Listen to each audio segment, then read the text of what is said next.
Hey, what's up? Today I want to give you 3 reasons why it would be beneficial to train almost every day, 6 to 7 days in a week, and how to actually manage to plan that ahead. The first reason is definitely to save some time. When you normally train, it takes like 1 to 1.5 hours, maybe even up to 2 hours. And even though that's completely fine, it is possible to train more often and to split the workouts into smaller chunks. So you basically train for 30 or 45 minutes a day. This is good for people who tend to say they don't have a lot of time during the day.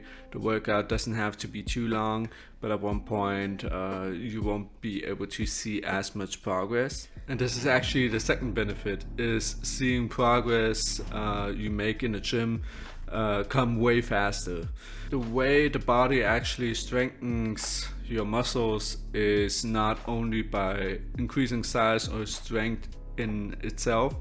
The most strength increases actually happens from your neural system, is getting that movement in, is learning how to perform that movement and just doing it more often. For example, if someone is fairly new to the gym, a good way to make progress is either by increasing the weight or increasing the amount of repetitions you do. And by increasing the amount of days you train for either for sport, for weightlifting, just going to the gym, cardio, the more repetitions you naturally get in.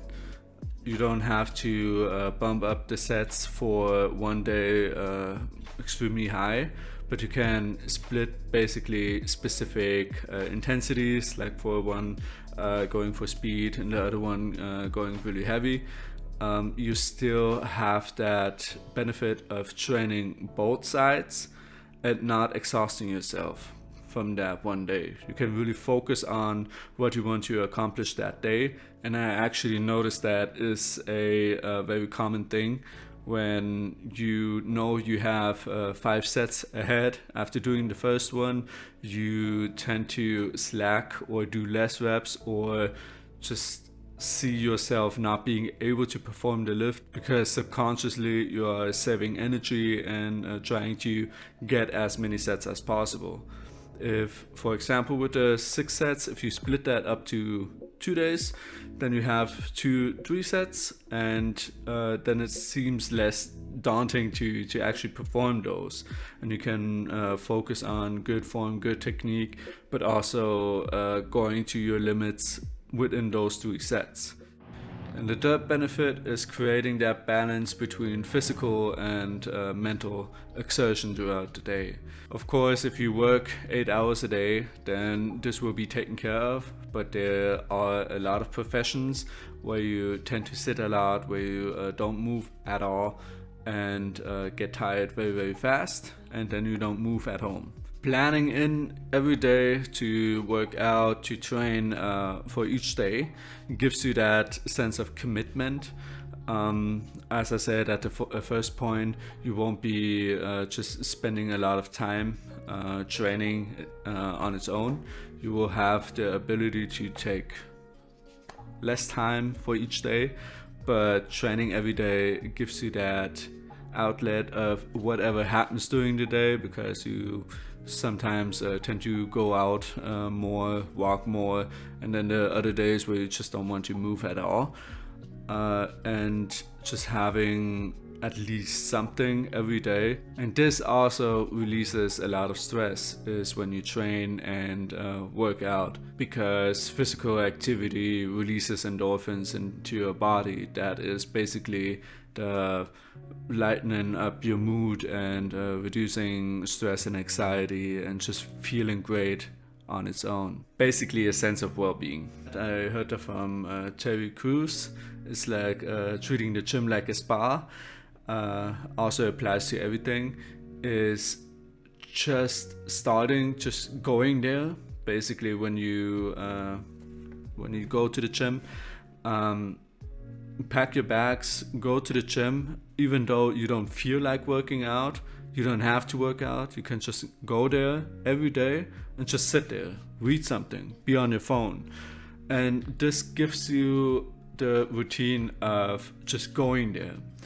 And I noticed that with running, when I didn't want to run, it's like just put on your shoes and go outside, go for a walk. And you don't have to run. If you don't feel like running, then don't run. But doing it every day gives you that sense of accountability, is just showing up. If you're watching this far, thanks, and be sure to subscribe and hit the like button. I am trying to make more content for you to be able to support you in your fitness goals, and growing this channel will definitely be a good way to ensure that this will happen. Have fun with the rest of the video. And it's good to hear those benefits, but when you don't really know how to implement that into your day, then it's just nice to hear. So I want to give you 3 tips how to plan that, to apply that to your day, to your week. So the first one is finding a sport that you actually enjoy doing. If you don't like lifting weights, if you don't enjoy running, then that is, for example, something you don't have to do. There's always a better option that is more suitable for you, for your liking, but also for your physical condition. You know, for example, walking for 30 minutes is considered a workout for quite some people. But it is important to have a sport where you can progress on.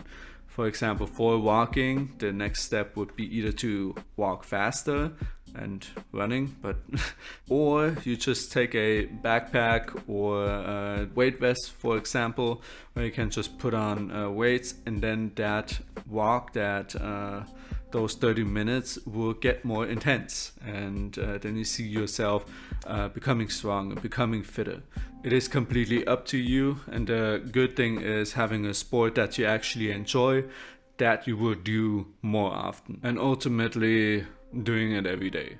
The second way to train every day is actually writing it down, what you did that day, and what, for example, for weightlifting, what do you expect the next time to do?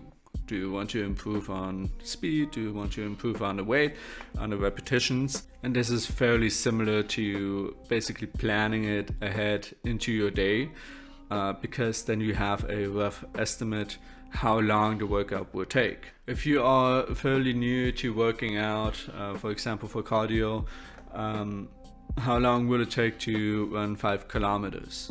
I don't know that, how long it will take for me. For someone who indulges in that sport for a long period of time, they can exactly tell you to the second how long it takes for them to run exactly those miles. And this is something very nice to look at, is especially if that sport you absolutely love and you see you are getting better. And then it doesn't just become something to lose weight or to get stronger at, but you seeing yourself just getting better. And then when you know how long the workout will take, you can basically adjust and modify that workout to take longer or to take less time. For example, if you did 5 sets of squats and then 3 sets of leg extensions and then 2 sets of leg curls, that probably will take like around 35 to 40 minutes depending on how long you will rest. And then if you're like, you want to shorten that workout, then you can remove sets from the squat, for example, and then you know how long it will take the next time. And the third tip is more a way to keep that steady, to still train every day, is having some sort of accountability, like a partner you work out with, when you challenge each other to train every day. This gives you the benefit of not slacking, of at least having that mindset of doing something every day. Something cool also to keep in mind, if you don't have someone that you can tell that you will go every day, or you have just people surrounding you who will tell you you're not able to do that, and if you don't have like an accountability partner but you still want one, still need one, then you can just tell me in the comments on Insta. I don't really care. I read it, and I will hold you accountable for that. So if that's something you want to do, then go ahead. I'm all for it. I am always big on motivating people to go to the gym and train for whatever they want to train. This is gonna be it for me. This video is a bit more structured than the last one, so I am making progress. And I hope to see you in the next one. See ya.